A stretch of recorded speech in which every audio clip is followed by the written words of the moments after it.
I think, yes, I'm Lynda Maeve, so I will be doing the tour.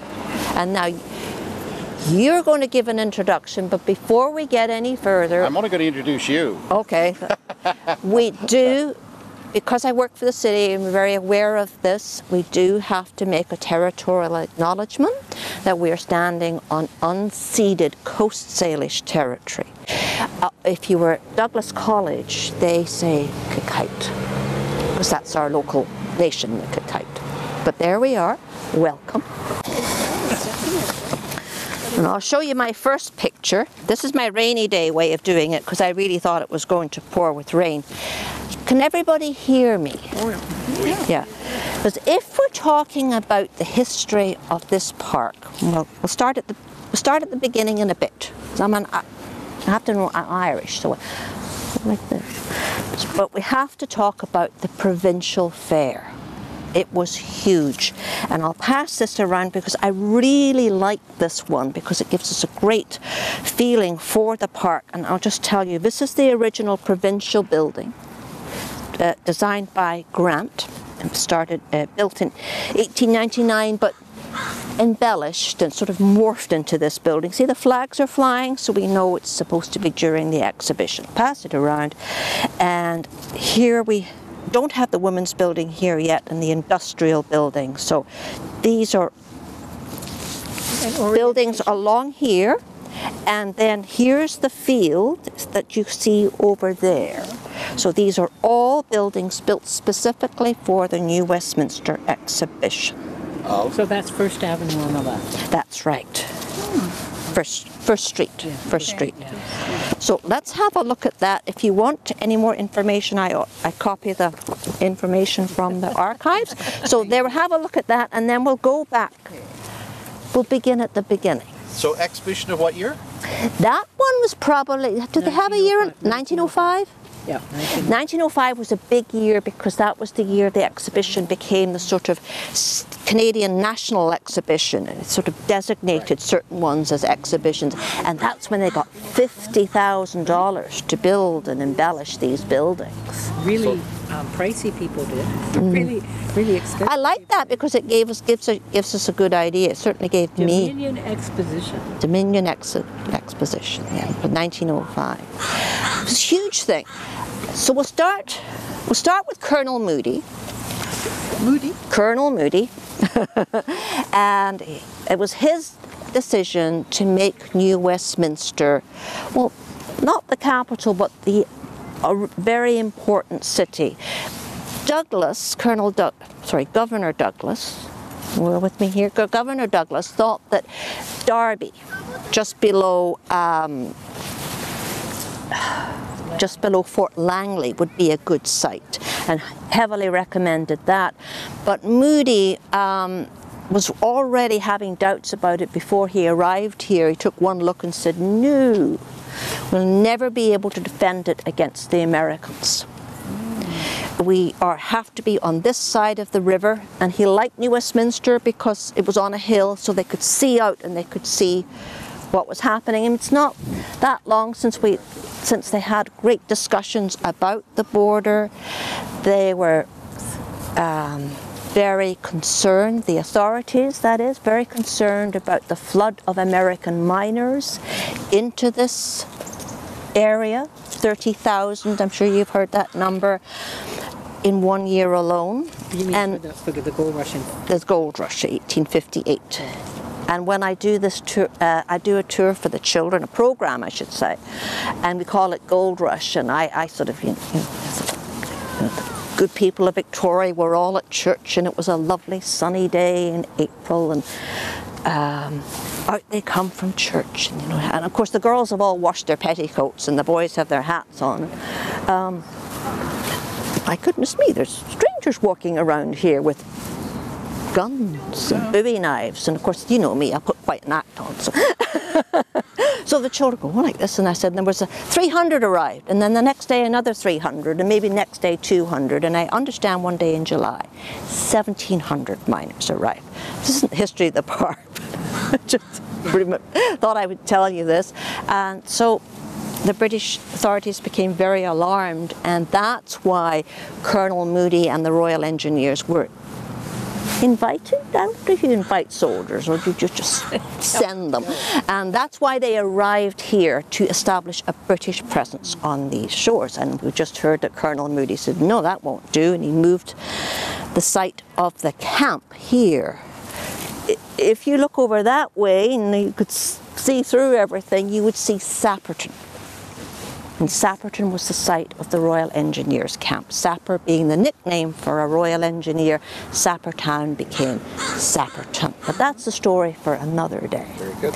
So did he come in 1858 to do all this? Is that when he first arrived?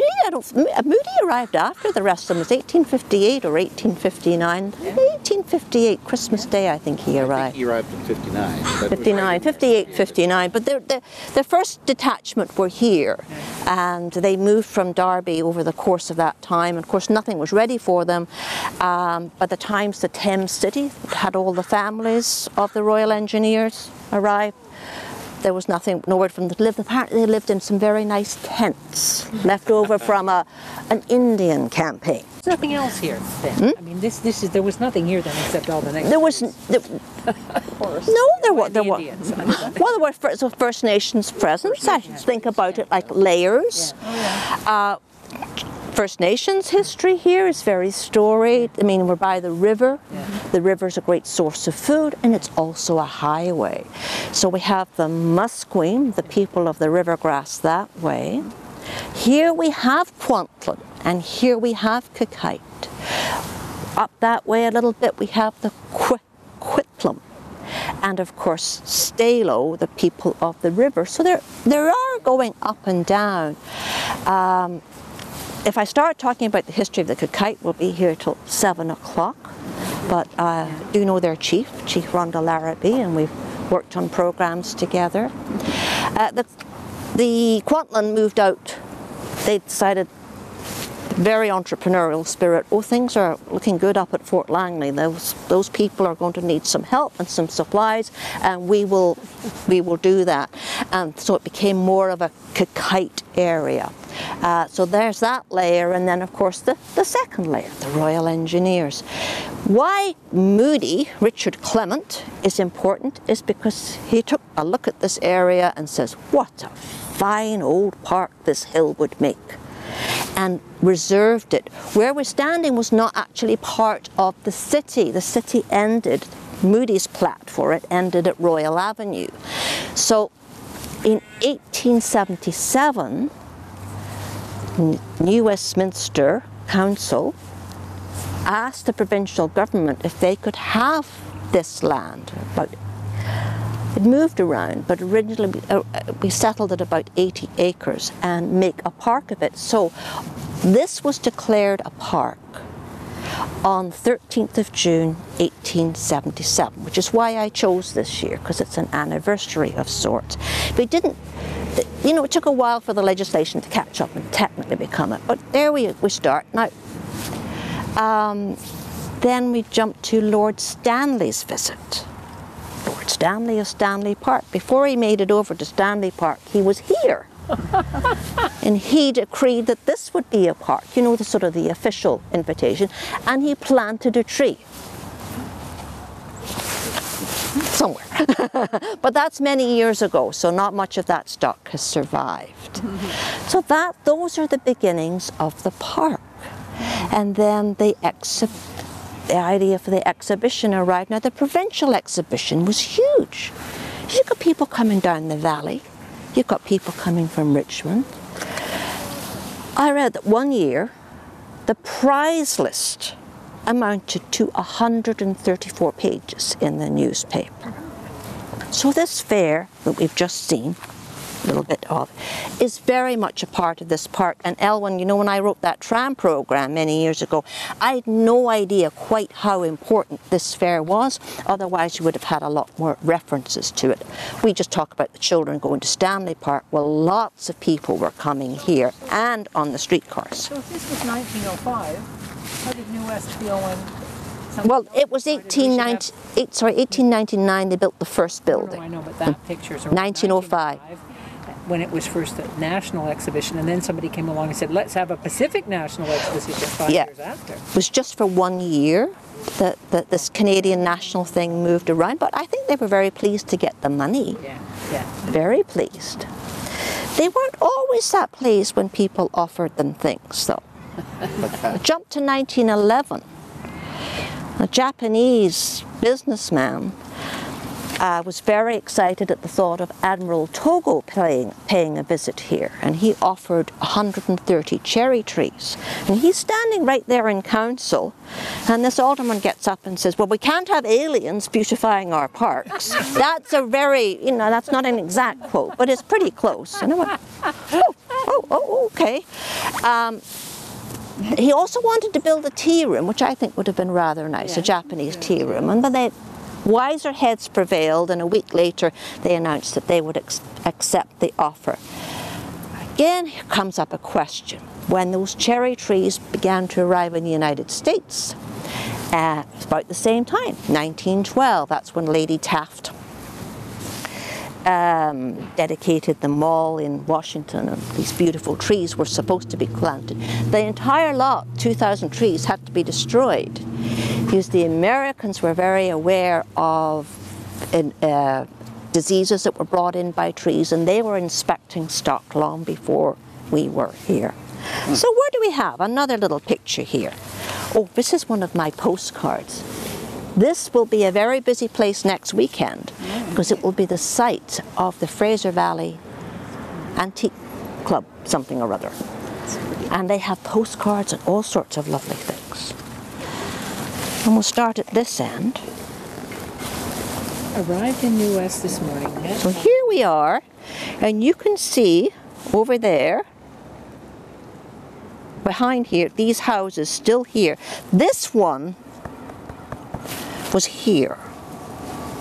And you can see this very Victorian idea of this rigid landscaping, very close to what we call carpet bedding. So we're standing right here. Here comes the rain. And this is an important house because this is the house of the first park keeper, and Mr. Peter Latham. So pass that one around if you would.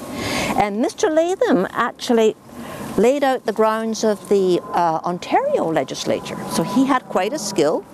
He sold flowers, he was a florist, but he was one of those band of temperance people who decided to come out to Saskatoon and find the temperance colony. It's Mr. Peter Lake's colony.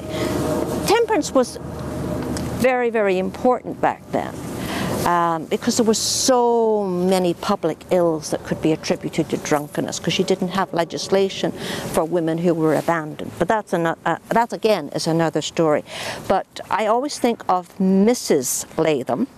She got a little bit of a scare in 1885 because she was on the homestead, and a band of Métis. Now this ripples through the family, and depends who you're talking to or who you're reading. This band of marauding Métis, this group of Métis, came over the hill on their horses and arrived at the homestead, and she was by herself. Did I tell you she was Irish? No. So she did what any sensible Irish woman would do. She invited them in for tea. And in they came for tea. But she decided that maybe that was she was pushing her luck, and the crops weren't doing well.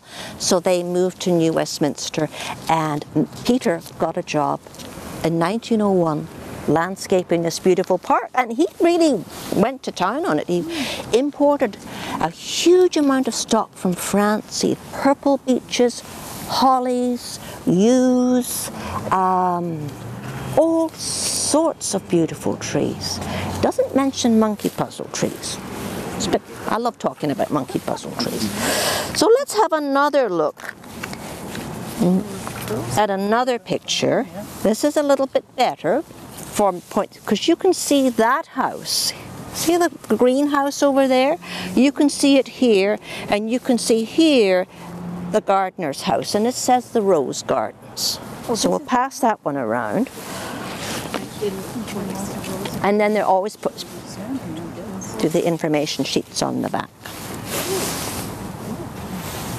So this house here was here.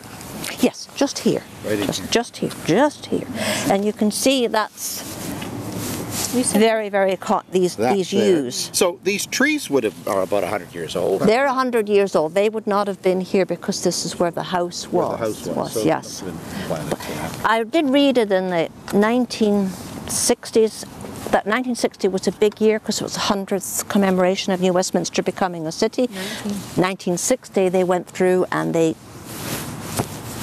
culled, is that the word? The animals you cull. They looked at the stock and got rid of a lot of trees, and then it's been ongoing since then, and we have a wonderful gardener here, Mr. Claude LaRue, and that's where the nurseries are. And of course they've had their challenges this year because it wasn't just the arenex that collapsed, it was many branches on the trees collapsed. So they only created the city in 1860. 1860. The person who named the city was, of course, Queen Victoria. We were talking before everybody arrived about those Victorians, and I don't mean the era, I mean the people who live in Victoria. And they thought that Queenborough was sort of an adaptation of the name of their city.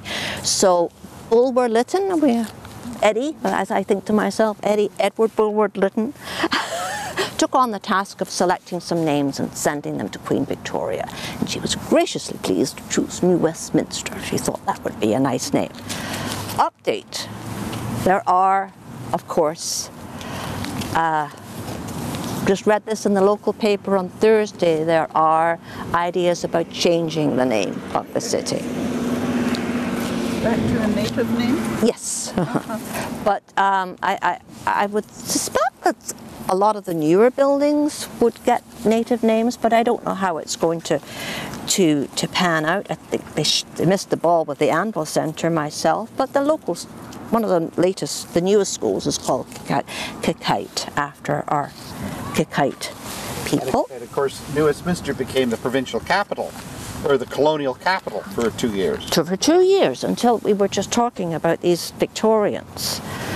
The gentleman who was representing us and making our case that we should be the capital of the united colony of the mainland was plied with liquor. Had a few drinky poos, as they would say, and then he would stand up, and he got up to make his speech. Of course he had glasses on. Might as well do it right. He had glasses on, so he was standing up there, you know. Da, da, da, da. And then he went to turn the page, and the person beside him took the second page and put the first one back again. And of course he'd had a few, and he was going, da da da da da. Oh, I read that. read that. And then he put his, happened a couple of times, and then he put his glasses down, and somebody popped the lenses out. So now you have somebody representing us who's 3 sheets to the wind, and my mother was a sailor, so 3 sheets to the wind, pickled as a newt, whatever expression you want, and can't see, and strangely enough we lost the vote to Victoria. So was it always called Queen's Park? It was proposed as Queenborough or Queensborough.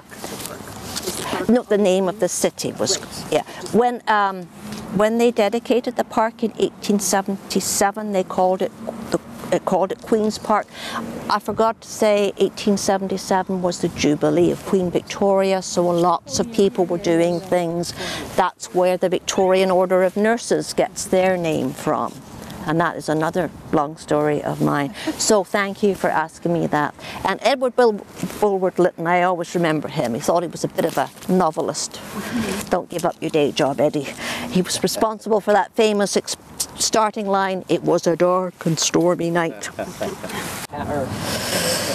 So anyway, I've got some more pictures to show you, but shall we move along? Get some air, warm up a little bit. It is a bit chilly standing still. Did you begin at 2 o'clock? Did you begin at 2 o'clock? I actually began at 1 o'clock, but nobody else was here. That's true. Somewhere along the way, I don't know whether that was me. I've had two in my mind ever since the beginning. I don't know. Well, everybody else did too. Now, you see these dark patches here of grass? See the dark patches? That's newer grass. Do you remember that storm we had in the summer about 2 years ago, where the wind just blew and we lost power, and we've never lost power before. Anyway, there were some beautiful trees here. One there,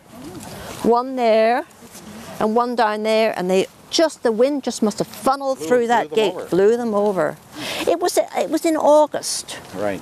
And because the trees were in leaf, Right. the wind just picked them up and they were like galleons. So where was the hockey rink? Right There. in front of us here? There, the arena. That's it? That's it. Well, that's the new 1930, not the old. Yeah. Now let's have a little stop here. And the reason I'm bringing you up here is just to show you this little totem pole, house post, whatever. But the real story is the woman it's dedicated to. She's not from New Westminster, but she lived in New Westminster. Dorothy I'm not going to pronounce that. Sorry, I was Macquabe.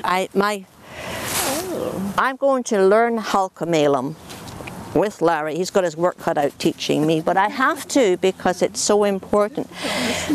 Now, she was given the Order of Canada. There's not much about her. Difficult to find out things about her life. She lived in Manitoba, and when she moved off reserve, she walked into a wall of racism. She couldn't find an apartment for her family or a house for her family to live in. But she was an artist, a teacher, a dancer, and goodness me, she did it all. On the day she was made Order of Canada, you can tell I'm going to come up with something serious here. She walked into a jeweler shop in Winnipeg to buy a piece to celebrate the day and was told, "We don't serve your kind here, get out." What year? 1960? 1960? Now, about 1960, yeah. So,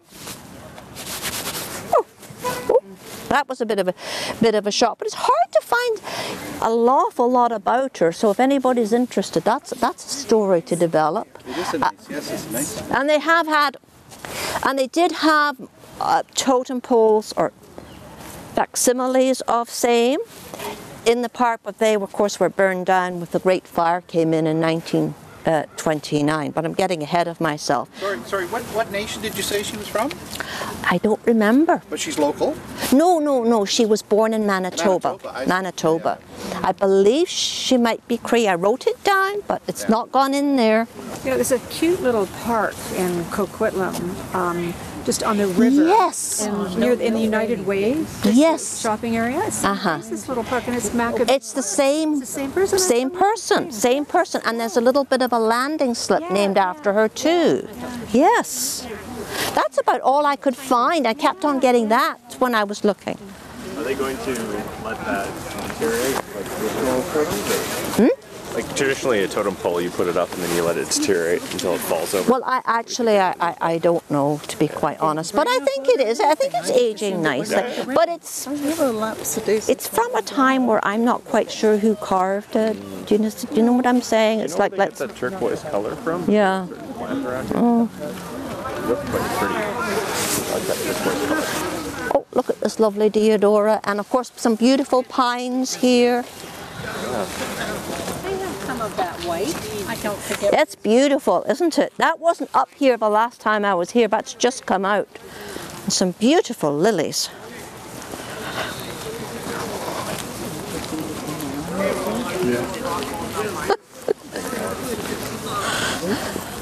Oh, we'll just stop here because I'm actually not quite sure. I kind of like the Tiki Village thing, but I'm not quite sure why it's there.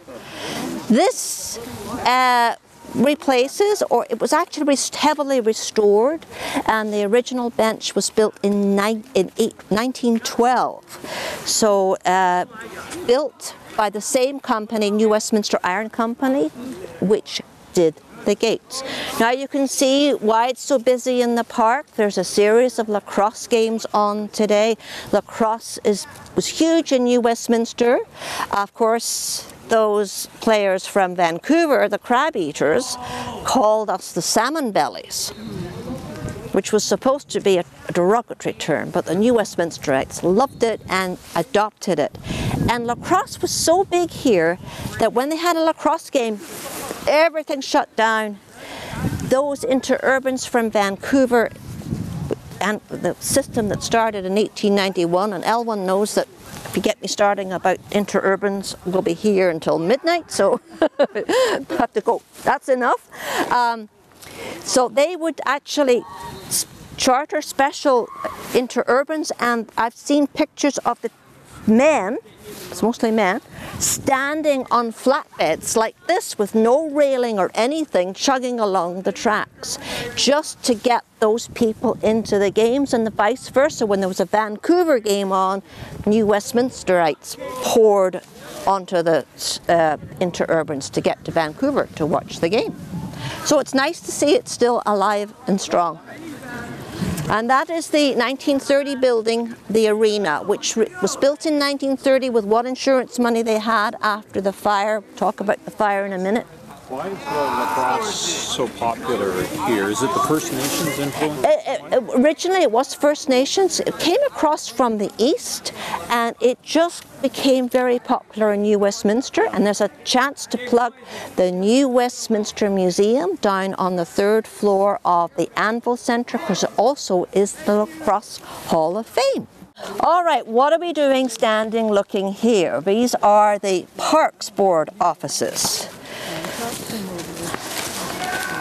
Let's see if I can find it. But in 1919, this area is where the auto court was opened. They had one in Central Park. Apparently this was a very popular site because New Westminster was, you come down Kingsway, that's why Central Park Auto Court was so popular, and then you came down into New Westminster, but they had to, one of the reasons they had to stop the Auto Court was people complained because they couldn't get into their own park, and people were learning to drive in the park and bashing into the trees. Oh, well, let's just go back. When there was an auto park? Yes, it was like a camping park, and they had, I'll find the picture in a minute. Shall I pass it around? So look at this. Isn't that amazing? These are the streetcars lined up on First Avenue. You've got the interurban down to downtown New Westminster, just like you would SkyTrain today. And then instead of a bus, of course, you got on a streetcar. And there they are, all lined up. And this was obviously taken at the time of the fair. If we're smart, we can go into the little rose garden, have a look, and maybe if it's raining too much, we can get into the under the bandstand. Oh, so how are you all doing so far? Very good. All right, let's go up here. This garden was built in 1956. Aren't they lovely? Oh, something smells delightful. Now, I just want to bring you here to show you this. That's my office. Now, at Christmas time, it's all decorated with ferns, and then in the summertime, they put chairs in front and have a little bit of a topiary thing going on, and it's a great draw. We're actually lucky we can get into the park. If the tour was yesterday, we wouldn't be able to get in because there was 2 weddings. It's a very popular location for weddings. You know what? I can remember this metal bandstand being built. Can I remember when? And the roses are phenomenal. And then it was built, originally they had a fountain in the middle, and they say it was like a Shakespearean garden, but look at all the daffodils and everything, the primulas, and I think I might be some wallflowers over there too. But we can sit down here and chat. Victoria Hill, you can see one of the high-rises of Victoria Hill. It's nothing to do with the park, but it's very close. That's the site of Woodlands, which was formerly the Provincial Asylum for the Insane. And it burned down, and my husband and I called in 2 of the fires, And we sort of made a joke and said to our neighbours, now we're going away on holiday, you keep a lookout. And when we came back, the first thing we saw was a note on the door to say our cat had been removed. And we thought, well, we had somebody looking after the cat, what's going on? Well, the cat had been removed and everybody had been evacuated, and the fire came that close to our house. In fact, all of the plants on the balconies on that side were singed. But I was brought up on the grounds of what they used to call an insane asylum outside of Londonderry. So I had no qualms about moving there, because I was taking it back for Granny, because when my grandfather, who was the head attendant, died, my grandmother was forced to give up her home because they wanted to expand the asylum. But you can go on an overpass over McBride Boulevard and into that, and it's now the front area going down to the river is, well, going down to East Columbia is a park. It's part of the sort of chain of parks. I'm looking for my... So why don't everybody sit down, and maybe while it's showery, we'll just pass around some pictures. How does that grab you? Back to the exhibition. I just wanted to show you that to give you an idea of how busy this exhibition was. Is there space for you over there? You fine? And then we'll talk. Remember all of those people getting off these streetcars? I'll pass the streetcar one around. On the back, always on the back. If there is one, but I know that there's a couple that aren't correct. Ah, yes, I know what you're going to ask me. The women's building. The women's building. They all burned down in the fire of 1929. Remember when I was standing over there showing you where the Peter Latham's house was? Just behind there on First Avenue, a gentleman got up to use the facilities, shall we say, and he looked out the window and thought, that's funny. What's that glow in the sky? Oh, it's a fire. And it was in July of 1929. Told you this wasn't going to be chronological. And the fire department had fought a terrible fire, I mean a really bad fire, what we would call a 4-alarm fire today. They'd fought a huge fire the day before and they were exhausted. It was the summertime, it was hot, that's why there were all these fires. And the water pressure was low and they could not save the buildings. There is one building left, we're going to take a little look at it. It's the old Fisheries Building. So was it strictly heat that caused all these fires? This one was, the cause for this was never found. It's always been a puzzle. I have heard, it said, well, maybe it was for insurance, but there wasn't that much insurance. These exhibitions were run by a society called the Agricultural and Industrial Society, and we didn't have a lot of insurance. So the first building, like I said, was Grant's Building, 1889, and I didn't write down the date, but it's in my head. I know that it was July 14th, 1929, when we had the fire. Here's another picture. I ordered these pictures from Barry a long time ago, and then I thought later on I should have some of these. These displays for the apples were a work of art. Now, this I did write down.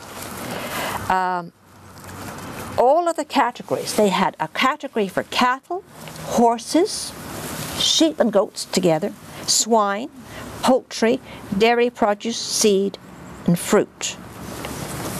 The seed was important. So this was a huge thing they had. I'll show you where the animal pens were. And so we've got an idea as to what was going on in this park. It was a very busy park. And they had horse races. And this is from New Westminster Public Library. Now, does anybody ever watch that silly show on Knowledge Network called Miss Fisher? Yeah. Oh, yeah. You know what she puts me in mind of Phryne Fisher. Anyway, this is 1926, and this is the rodeo. Oh, yeah, let's see. That rain. Oh, well, we're here, we're safe. We were looking at our pictures, we're chatting. I'll just show everybody, I love this picture. How are we all? Can we still make it down to the Sockeye, where the Sockeye Run was? This is the Sockeye Run. You can't have a fair without fun. You can't have a fair without a fun fair. Look at the Ferris wheel. I see signs for fish and chips, my favorite thing. Again, look at the busyness of it. Isn't it wonderful? That's my picture of the reservoir. Everybody wore a hat. Everybody wore a hat. That's what I say to the girls in my programs. You couldn't go out without your hat. So these actually were in chronological order with a few bits in, because we've got to talk about the May Queens as well.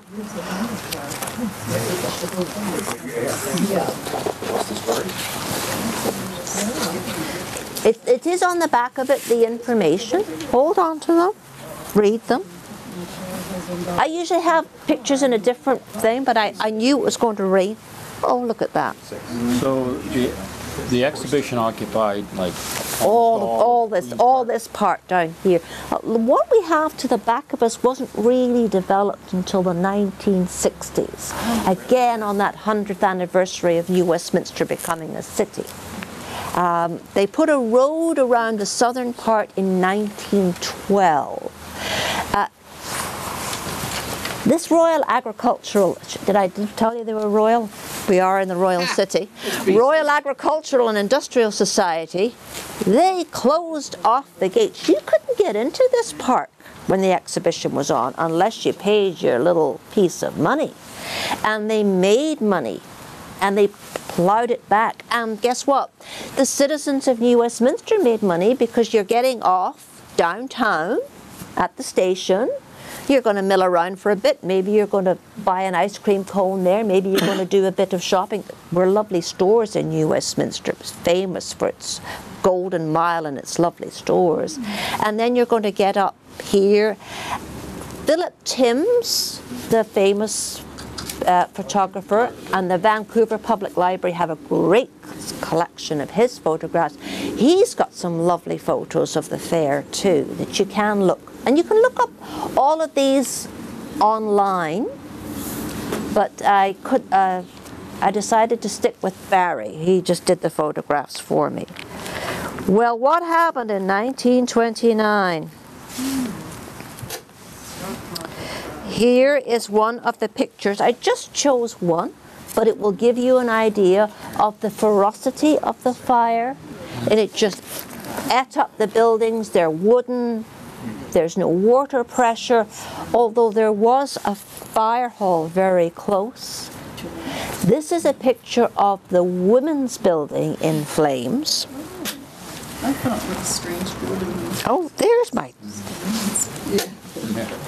Now it's gone. What went on in the Women's Building? Did I hear you ask? Would you like to know? Well, it was of course, it was a time, it was built in a time of maternal feminism, and local council of women were very involved. Local Council of Women in New Westminster took over the Better Babies Fair from Vancouver. They're supposed to be mothers. Well, we have to talk about the Better, well, there's a very, very dark side to the Better Babies competition. And that dark side is eugenics. Originally conceived of as a sort of fun thing to do, it took a very serious turn about 1915. I'm talking about New Westminster's one, it may have happened. Because one of the judges was Mackay, was one of the prime leaders in the eugenics movement. Now, I just reread that. And we all like history, you know, we read things. And that's interesting. And don't you find every so often, just like the story with Dorothy going in to buy a piece of jewelry, something just smacks you. It's almost like you get smacked. And it was called race suicide. They were promoting, they wanted middle-class women to have more babies because they were worried about the other people having babies. I would be one of the other people, being Irish. In fact, there was a stork derby in Toronto, stork derby, and this rather eccentric man offered a prize for the woman who had the most babies in a year. Oh my heavens to Betsy. In a year. In a year. In a year. Sorry, maybe over a course of 2 years. Sorry, in a year. Unless she was having twins, then she'd win. Sorry, over the course. Or the quintuplet. And, but then, oh, my goodness me, I'm not supposed to say any bad words, right? Not supposed to say all hell broke out. When they discovered that some of the women in the running for the prize were Irish and Italian, and they were on relief. But it's actually, Eugene's, the actual word means well born. So what were the good races then? The good race was the white Anglo-Saxon race and none other. Scots. Not Orientals, not Chinese, not Irish, not Ukrainians. There are far more nots than there were yeses. And actually reading it is pretty tough. But that's the better baby. You see, what happened if you weren't a better baby? They were looking for 100% babies, and they had scorecards. And you entered your baby, people came up from Washington. I mean, this just wasn't a fair for people from BC. There were people coming up from Washington State as well. You enter your baby in a competition, and it's scientifically weighed. Genitalia is measured. Yes, I was quite interested in that one. Really? And all sorts of things are measured. Maybe I should have said that and left it at that. And the baby's weight, and then they were looking for 100% baby, and this baby won this year. I've actually got his details, his certificate it was in this article I read, and he lost out a little bit for being a little bit underweight, but he was just the perfect baby. If you weren't the perfect baby, you got handed this scorecard and you were told where your baby fell down or came up short, so to speak. And this article that I read it's actually about the Vancouver and New Westminster exhibitions, and this woman remembered it years later that she was told that her baby had a pug nose, and years later she was interviewed, she was so mad about it. So think about that, this is what's wrong with my baby. Now, I mean, yes, they were trying, probably the nurses were involved, they're trying to promote nutrition, and look, it's almost gone. Was there a talent competition? Or? I don't know. But see, it's all tied in. You're judging livestock, you're judging sheep, you're judging ducks, you're judging carrots. And that's in the women's building. That was in the women's building. Well, that was the women's building. Local council women held up their shingle there, and this was a fine thing. The women of New Westminster could go, and they actually had meetings and things apart from the fair. There were women's buildings in a lot of places. UBC had a women's residence. Yes. There was a women's gym there when I first arrived in '68. As a grad student, the women's gym was where the tower is there now. But it's really typical. Yeah. This is the auto camp that I was telling you about that was just over there. Thank you. So we'll pass that one around. Tourism. Tourism. Yes, we're generating tourism dollars. That's right. And I mean, let's not laugh about the White Young Women's Christian Association. It's got a name that maybe people would think about today, but as Canada became an urban society and people, especially young women, moved from the countryside to the cities, well, where were they going to live? And so the Y was an important organization because it looked after their well-being, and it's actually where the Victorian Order of Nurses met in 1919 in the Y. Because a lot of these women were members of all of these organizations. Council of Women, WCTU, Women Continually Torment Us. What about places for unwed mothers? I don't know. I don't know, but that's a very, very, very sad chapter in my own country's history, the Magdalena laundries, and that's, of course, the Ryan Commission, which was looked at as part of the model for the Truth and Reconciliation Commission, came into play. And they just uncovered, like 3 weeks ago, in a home, the remains of 800 babies. In where? It says outside of Galway, I think, in Ireland. We're traveling all over the place. And there was a similar story in Nova Scotia, actually. I think they're called the Butterbox babies. Yeah. Oh yes, I've heard of that. Was that Nova Scotia? Yeah. So That was fairly typical. I mean, they'd have these, and then the kids die. And then there was a time when there was a sterilisation program here too. yes, wasn't there? that sort of comes out as part of that eugenics thing. That yes, exactly. feeble-minded, you Yes, weren't able to yeah. have children, and there's this. Mackay's one of these people who thinks, well, these things are inherited, so we have to sterilise the parents. Which actually had a new Westminster female doctor who published a paper and said, well, no, it's not. What else was going on in this park? Hold on, Tommy Douglas was a huge piece of this as well. That Yes. part of his record is kind of hidden away because Yeah, and I think that's why wrote his Nellie thesis McClung on didn't make it onto the stamp. In those early years. Yeah. And it changed, really, the 40s really changed it. So we waited out the rain. This is what else is going on. Now, Sapperton Rovers were one of the first football teams in the province, but when I say football, I mean soccer. But look at that picture, Lord bless them. They're covered in mud. So football, soccer was played in this park. We already know about lacrosse. Now, this wasn't taken in the park, but this is a rugby team. That's rugby. And I also work in Irving House, and William Brix, Mary Briggs's eldest son, grandson of William Irving, he was a great rugby player, and in his diary we've got, well, I went up to the park to play, I went up, and he's playing a team, we can't track it, it's the Wanderers, and it's not the Wanderers, Vancouver Wanderers we thought it was, so I don't know what the team is. hold on, the who? The Wanderers. From Oh, sorry. what sport? This is, you're looking at football, soccer, and rugby is coming along. And look at that panorama of the lacrosse game. I wonder if they brought the Now I'm giving away all my pictures. I've got nothing to show you for the rest of the tour. Oh, don't worry. I have things. How are we all doing? How are you doing? I'm doing fine.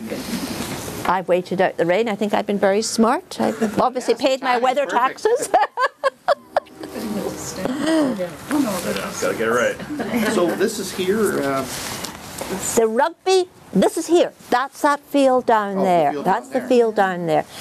Now, I don't know when that stadium was built. I know additions were made in 1950s, but before then, it was an open field, and there was a track around it. Played lacrosse. When Queen Elizabeth, the Queen Mother, and King George the Sixth came here in 1939, they didn't actually stop.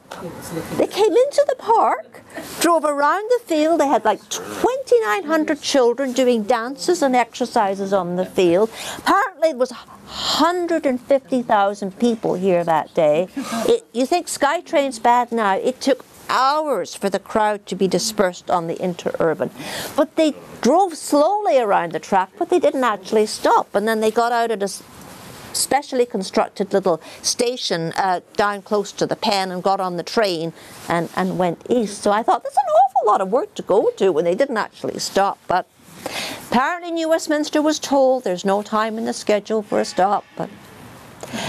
And that's another chapter, all of the lovely, wonderful visitors who came to this park.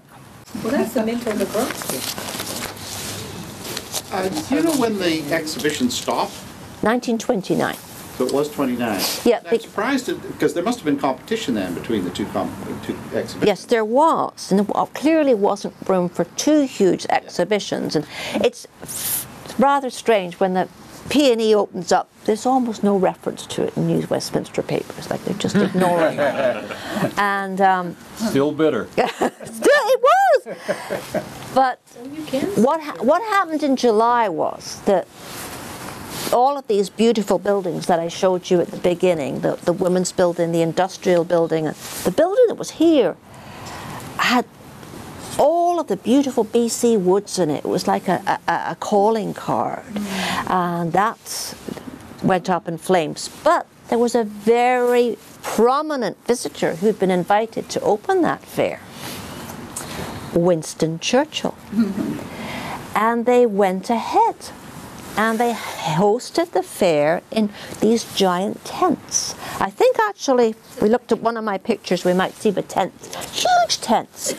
And Winston made, you know, one of his roaring speeches and said the people of New Westminster had been tested, their mettle, M-E-T-T-L-E, had been tested once again by fire, and they'd come through, you know. And the newspaper article said he turned coal dust into diamonds.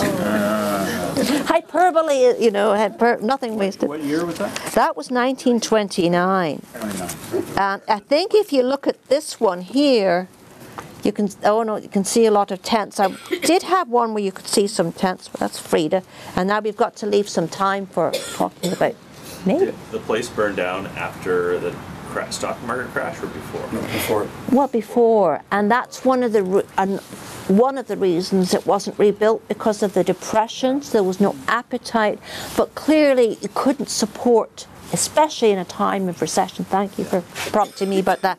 2 huge fairs. So the decision was. I just thought they'd burn the place down after they Get the insurance money. There is always another way of looking at things. And what was the good side of this was that New Westminster got its park back. It became a community park, whereas we still see that stress in Vancouver that, you know, the PNE have taken over this park, and they, you know, I know they've made many changes since I was last there, but the people want their park back. So that's one of the things. So now we've sat long enough on these hard benches. So Well, agriculture along in the valley was very important then as it is now. So it was, yeah, and I was surprised how far down. I mean, they're not just Chilliwack and Agassiz sending their produce down, and all the way down the way.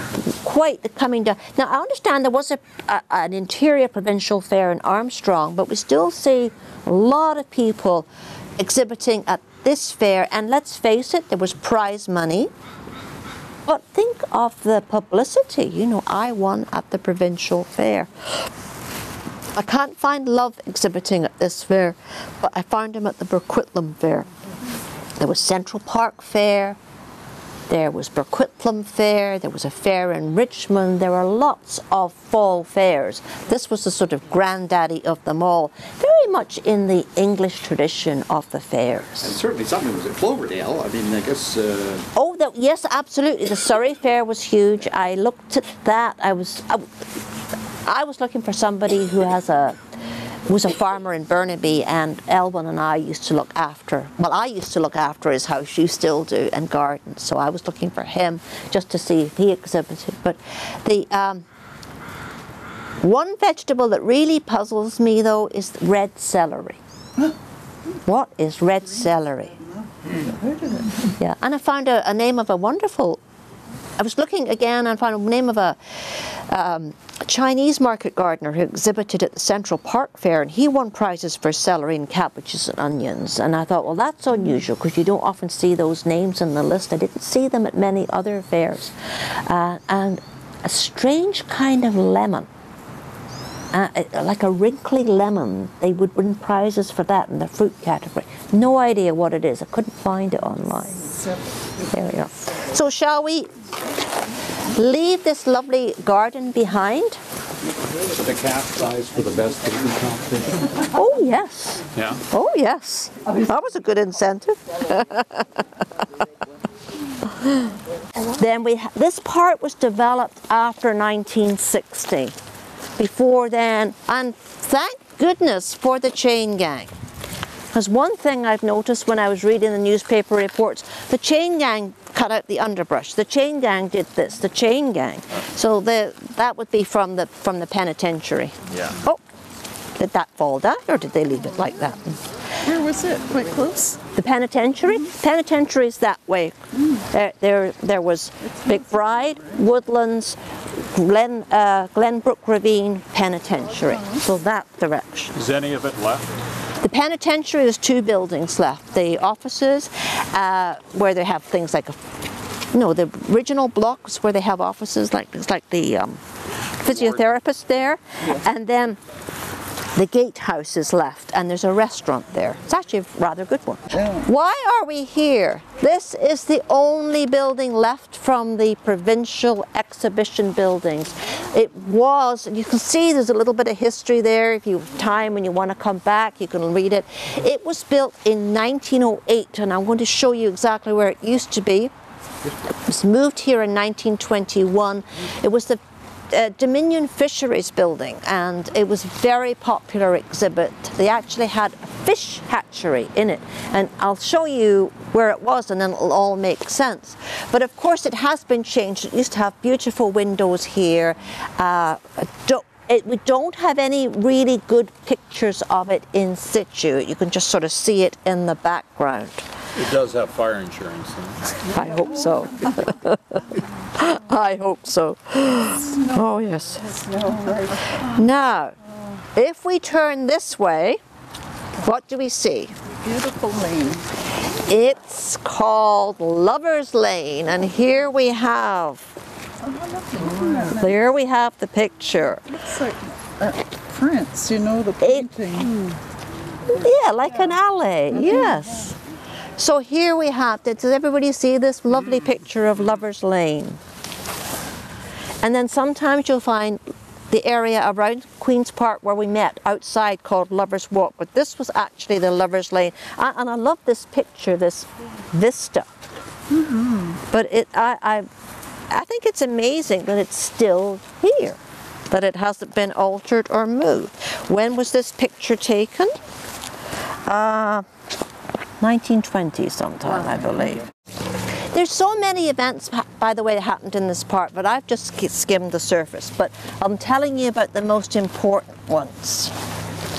And that was the crowning of the May Day and the May Day celebration. So there we have the ribbons, and they build a dais in the middle of the field here, and that's where the May Queen and her attendants were paid. And there was a huge parade down Columbia Street. It changed. Sometimes it came up Agnes Street, sometimes it didn't.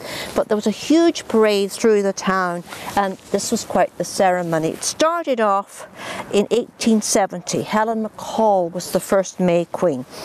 And at that time, prestigious families just had their young daughters chosen. Lizzie Irving was the second May Queen, one of the Irving girls. She was May Queen in 1871, and we do have a picture of her, but it's not that great. I would like you all to look at this picture. I love this one because they're smiling. So often they're very serious, and there are these gentlemen here. May Day sort of became synonymous with J.J. Johnston, who organised it, and he was called Mr. May Day. But this is the 1920s, I can tell from the hat. By this time, they were electing the May Queen. The controversy this year is that the group in charge have decided, they've had a task force meeting and decided that the May Queens will no longer wear the white capes. They're going to wear white boleros and floral printed dresses, and you have no idea what a firestorm this has created. I am actually myself quite partial to the white capes. It is a tradition. It's a very British tradition, and Miss Cave, Brown Cave, she taught the girls the maypole dances, and Lord help anybody who left off part of that name. It was Cave, Brown Cave, and don't you forget it. And here, we're going to do our last little talk. I just popped her in at the last minute. This is Manuela Brix, one of the Briggs girls who lived at Irving House. And she's the only one I've ever seen with her hair up. She's just a beautiful young lady. So May Day, of course, on May Day, very important. They still do it, but they do it on a weekday because it's just the schools that do it, and I've seen them twirling around the maypoles in the field. It's one of the last bastions of this lovely custom. What we didn't talk about was during, and we don't have time, was during the war years, 1914 to 1918, there was no fair. Many men left New Westminster, and we've got also a story about that was they were billeted in one of those exhibition buildings, and some damage was done. And then in 1919 we've got pictures of the expeditionary force before they went to Siberia drilling in this park. So there's layers and layers and layers, but the last thing I'm going to leave with is the story of the zoo. The zoo was over there where the Vagabond Theatre is now. So the zoo, and what did they have in the zoo? They had bears, coyotes, monkeys, deer, and cougars. And the firemen, they started acquiring all the animals, and then they thought, well, we could put the animals in the greenhouse, and the gardener said, no, you're not putting the animals in the greenhouse. So the firemen looked after the animals, and there was a fire hall just outside the park on First Avenue. I think I have a picture of it. And when they were bringing the animals down, the bears wanted to climb up the telegraph poles, everything. But the poor coyotes just howled, and the cougars were dashing into the fence. But apparently it was a very commodious shelter. And here we have the zoo, the firemen, the fire hall. This is where they, not beautiful buildings, that was their job, to look after the animals and to bring the animals down. The other animals came in cages, but the bears were paraded down by the chief. And the deer came courtesy of Chief Johnny, don't know his real name, of the Coquitlam. And I had a lovely story in my mind about, the deer whisperer and how he got these 4 deer into this boat. I have no idea. But then when I read the other article in the paper, I realized that he used his dogs to corral the deer and get them into the boat. But everybody was very grateful to Chief Johnny for bringing in the deer. And then a few years later they had this deal where they sent some of them off to Australia and got all these exotic Australian birds. But the zoo was a big deal, and it was also another pretext for going down the Lover's Lane. Oh, back to the zoo. I hear this story again and again, so it must be a good one. So there you are. There are my thoughts on Queen's Park. I hope you enjoyed yourself. Well, thanks very much. And now I'll shut up and see if there's any questions.